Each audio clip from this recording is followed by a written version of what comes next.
Azirya buli mwezi ofuna sente za Museveni nobanga muvuma bigambo bya Prime Minister eri Bajjo mu studio olutalo welukoyedde era kukakana nga video Nabanjja agirise maaso ngenda kubanga njikulaga bino byewunyisa buli munna nkyuka sembera video eno nja kusaba gipereka like akubanga Prime Minister Nabanjja alese bwino Bajjo naye akolera Museveni kati ninyo ulizamu ate nzije tweyongerengere Sente sezibaga koza Museveni zaffe Honorable ani akulima sente zibaza Museveni Bajjo bimweddeko oluvanyuma lw'okuleetebwa ka video nga haliya sente eza Museveni kati ono meetinga Museveni era nga ono bebamu kubafuna ate oli awa kasente okuva mu government buli mwezi ate nga weewunya kye bagikolera nga kyo kiraba wakati Bajjo yebimugwereddeko ddala era natandika kubanga yeekazakaza Prime Minister akalambidde n'agamba nti ngenda kubanga nkwanika olw'ensonga ebigambo byo eri Museveni si birungi ate nga gw'omukwasinga kubanga balyamu sente naye ate mu kubuzaabuza abannankyukakyuka kati ye Prime Minister agamba nti lekeraawo okubanga weeyita mukwano gwa Bobi ate nga bw'otuuka eri gw'omu kubasinga okubanga bamukuba byonna Bajjo abikola wabula nga Prime Minister alese bwino awo wennyini kati ninyo nga sinaba kubanga nkwa video Bajjo nga meetinga Museveni waliwo n'ekifo kye kyalina emakindi ekyo era kigambibwa kyamwebwa Museveni bino byonna Prime Minister Nabanjja abikonyeeko Bajjo era okwakana nga adduse mu studio naswala kugenda kubanga mbikulaga kati ninyo nga sinaba kubanga nkulaga akatambi ako nja kusooka nkujjukize ku mikwano gyaffe aba international conference kwagala okugenda e Canada omwaka guno gwennyini akasente akasamusamu ate nga kano si kabafere nja kugamba nti offices ziri wali naalya era nga abakulu abasobola okuba inboxinga ku WhatsApp enamba esembe 31 ate osobola kubanga omanya ebisingawo ku nteekateeka zonna oba kakalanga akali mu video akatambula ku mukono gwo ogwa kkono ate omanye ebisingawo Canada ate omwaka guno bo basobodde okubanga bakikola ba international conference on maternal newborn and child health genda maaso bakubireko ate ba whatsapping story okumanya ebisingawo enamba ya 31 gituweereze ku WhatsApp ate ogambe nti zinyala kubanga mmanya enteekateeka zonna ez'e Canada bajja kusobola kubanga bakwasaganya bulungi nnyo kati Prime Minister akalambidde Bajjo bajadduse mu studio bibino kambikwe tovaava obuli bw'enguzi bususe obuli bw'enguzi bususe buli ali mweni ale mu mubbi nawe oli mubbi Nabaki teze nabba amagaati kulengera polisi kwa arebero kakubulire kanda bamaze emyaka 20 nga bagaba amabati Nsema gateekako langi okutegeera nti ga yero tugana ffe twakwata His Excellency Bobi Wine mpulirizamuko katono Honorable kasitama ayise kakati kankubuuze Prime Minister mpulirizamuko katono bwe twakwata ebipande bya Bobi Wine mu nkuuka mwavayo ne muyomba gwe muwaze ku stage waze mukuwana President Museveni ne muhozi n'aleeta t-shirt ye ebyo tebiba bya bufuzi temulabanga mbeera bannani partisan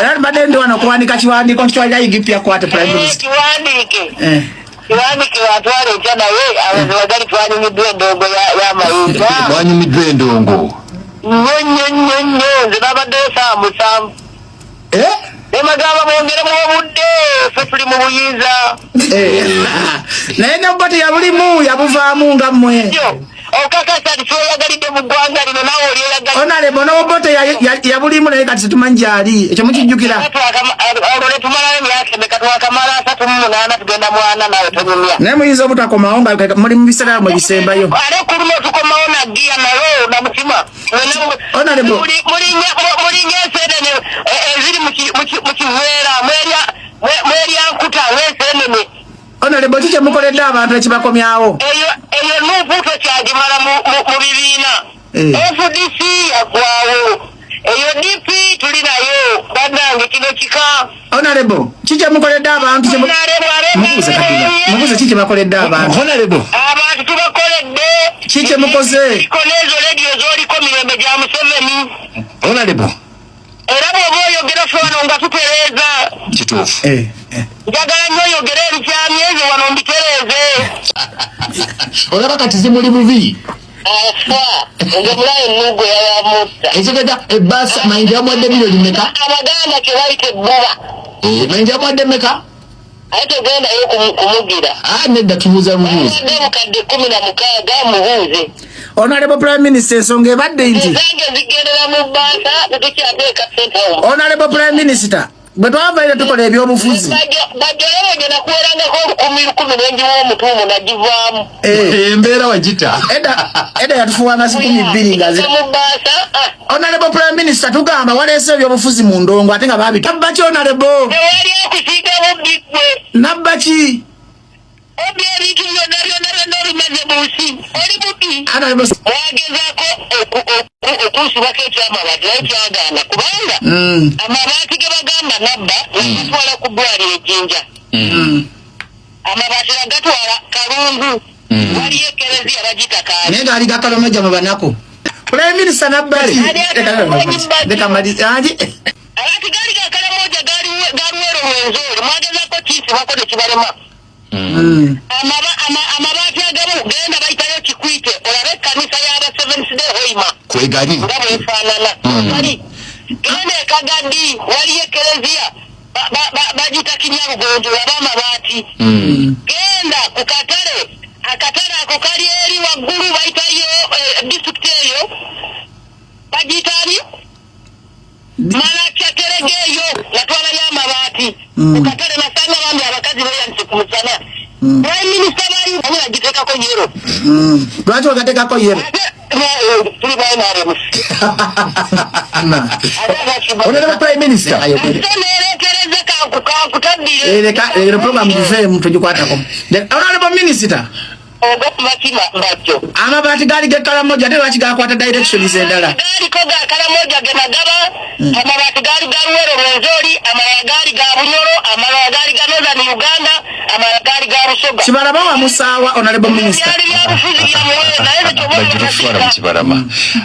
Waliwo abagamba nti Kibalama amwogerako ali ludda waba munoonya tebamulaba. Ebugende bubuze poliisi. Webale nnyo Honorable Prime Minister tusiimye busiimidde ddala. Honorable Prime Minister. Honorable Prime Minister. Oyina obukakafu nti muyina obuwagizi ku ngeri gye mufuze mu Bannayuganda nga beeryankuta nga n'abaana tebanadda ku ssomero. Bannayuganda baagala muvumenti luno ojja kawulira akalulu. Kano kajja kuba kaddi. Anti mugenda kabba bubbi. Mwetegese ku kabba. Lwaki mwina ababaka bannuupu? Anti mutuwaayo bubaka nga 2 mune mutwala 5. Temuna nti muli babbi balungi.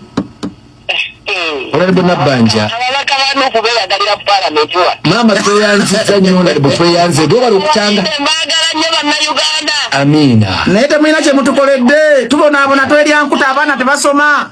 Ndi ku koolasi ya Museveni nvuga. Museveni sente zaffe sizizo Honorable Prime Minister sente zabayi ba musolo. Ya Museveni nvuga. Bawi ba musolo be bawa sente ndi ku koolasi za mwe wa musolo. Mukama abalinde. Kale tweyanzizza. A'udhu billahi minash shaitani rajim. Bismillahir rahmanir rahim. Alhamdulillah rabbil alamin. Nze Ajimiti omusomi w'ekitabo era omusomi w'edduwa. Nkosa kyoto kino ekyoto kino kiba kitagombolola. Lwaliro ku kyoto kuno kunyambira abantu bange. Buli muntu yenna alina ekizibu kye ojja ku kyoto kino n'osula akabani n'enkusabira. Buli alina ekizibu naddala mu abali e Bulaaya nompereza amannya naye nga sula mu kyoto kino n'enkusembera edduwa n'enkujjako ebizibu n'ebiba bikusumbuye. Walemererwa mirimu ki ddala mu abali e Bulaaya abali mu nsi muno mu Uganda abalemeddwa okufuna visa. Nantegeeza eri abaana Adamu enkozesa nkofu ku kyoto kuno. Yamala okusindika enkofu eyo negenda ebanja amabanja ge bakubanjiza gonna. Gwe yalema okufuna okuweebwa Ajimiti nkozesa amazzi ku nnyanja kuno kumulengera ku mazzi wano Ajimiti nga bwenyimidde olwaleero ngokumasira abaana Adamu. Bompereza ebiwandiiko byonna bye bompereza ng'oli e Bulaaya mbikwata n'embizinga ne mwandika kapapula n'embisula mu nnyanja n'ensaba Allah gwensinza asumulule ebyo byeba bikulemeredde awa visa agifuna alemedde ofuna omusajja omulungi amufuna nsangeba ku namba 0752871515. Bajjo muleke kuwuddisa banna. Anti nkubuuza ani abagamba nti sente zammwe tulina okuzirya kuba zaffe si zammwe tuzibazikamu bwazisi. Kakati ennugu ekukwatira ki? Ennugu enkwata kweta byabufuzi mu ndongo nga tematugana. Endongo nagigezeemu emirembe Museveni yagireeta mweyagala era yabadde nyina okyogerako. Katona libotana tobosa kusibwa IDP nakwata. Era ate IDP ankwata musajja watu. Kabaleg Associates presents International Conference on Maternal, Newborn and Child Health under the theme Identifying and Addressing Social Determinants is Crucial Towards Improving Maternal, Newborn and Child Health Outcomes. Key discussions include strategies for improving access to quality healthcare services, reducing maternal and infant mortality rates, innovative approaches such as mobile clinics and telemedicine to increase access to healthcare, the need for increased funding and government commitment to addressing these issues, increasing access to vaccines and empowering women through education and economic opportunities. Date is August 23rd to 24th in Toronto, Canada, Banquet Hall 237 Sackville. International delegates $380 Canadian, international students $200 Canadian, international exhibitions $800 Canadian, hotel per night is $200 Canadian. Contact us on +1437 216 8893 or +256 752 223 237. Email us at kabalegassociates@gmail.com. You can also visit our website on www.kabalegassociates.com.